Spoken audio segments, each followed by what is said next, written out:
മുരളി വിളിക്ക്. മുരളി ഇവിടെ ഇല്ല സാറേ. എവിടെ പോയിരിക്ക? അതറിയില്ല സർ. വെറുതെ കള്ളം പറയണ്ട. വസുന്ധര മാഡത്തിന്റെ സ്വഭാവം അറിയാലോ. അറിയാം സാറേ.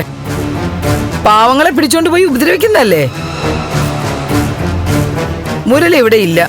സാറിന് വിശ്വാസമില്ലെങ്കിൽ എന്നെ കൊണ്ടുപോയി നിങ്ങൾ എല്ലാവരും കൂടി തല്ലി ചതച്ചോ. ആവശ്യം വന്നാലേ അതൊക്കെ ഉണ്ടാവും. നേരത്തെ കുട്ടി ഇങ്ങോട്ട് കയറി ഗോളടിക്കണ്ട. തല്ലേണ്ടി വന്ന തല്ലുക തന്നെ ചെയ്യും. മുരളിയുടെ ഫോണിലൊന്ന് വിളിക്ക്. പറഞ്ഞത് മനസ്സിലായില്ലേ? മുരളിയുടെ ഫോണിലേക്ക് വിളിക്കാൻ.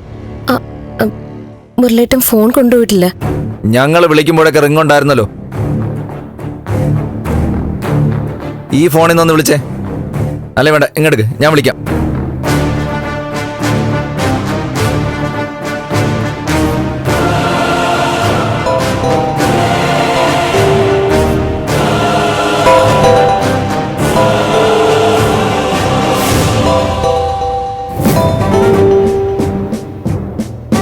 ബുദ്ധിപൂർവം കരുക്കള് നീക്കല്ലേ.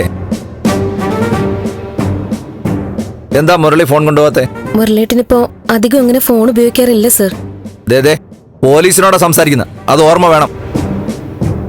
അത് ഓർമ്മിച്ച് തന്നെയാണ് പറയണത്. മുരളി ഫോൺ കൊണ്ടുപോകാറില്ല. അവൻ എങ്ങോട്ടാ പോയതെന്ന് അറിയാനും വയ്യ.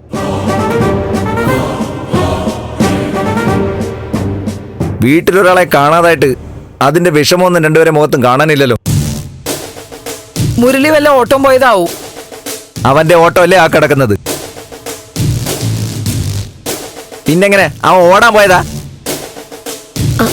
അത് ഇടയ്ക്ക് കൂലിക്ക് ഓടിക്കാൻ പോറുണ്ട് സർ. പ്ലൈവുഡ് കമ്പനിയിലെ ജീപ്പ്.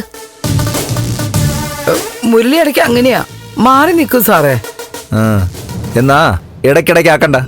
10-14 വർഷം തുടർച്ചയായി മാറി നിൽക്കുന്ന രീതിയിൽ ഗവൺമെന്റ് വക സൗകര്യങ്ങൾ ചെയ്തു തരാം. അവനെ ഞങ്ങൾ അങ്ങ് പൊക്കിക്കോളാം.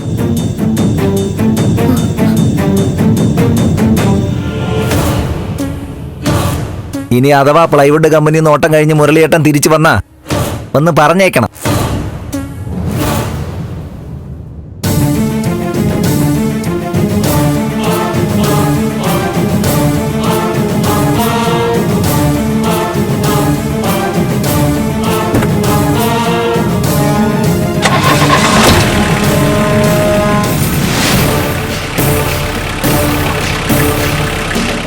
ഈശ്വര, നമ്മുടെ ജീവിതം ഇങ്ങനെ മാറി മറിഞ്ഞു പോയല്ലോ.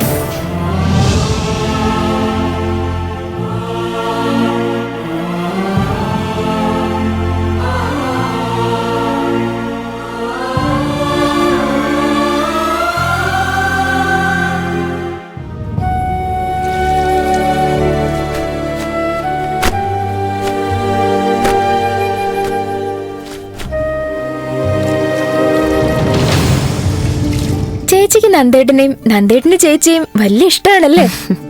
വലിയ ഇഷ്ടമാ മോളെ. ഞാനിപ്പോ ജീവിച്ചിരിക്കുന്നത് തന്നെ നന്ദുവിന് വേണ്ടിയിട്ടാ.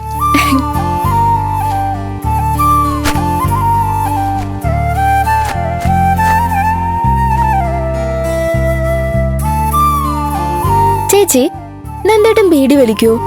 ഇല്ല. കള്ളു കുടിക്കോ? ഇല്ല. തല്ലുകൂടാനും വഴക്കുണ്ടാക്കാനും പോവോ?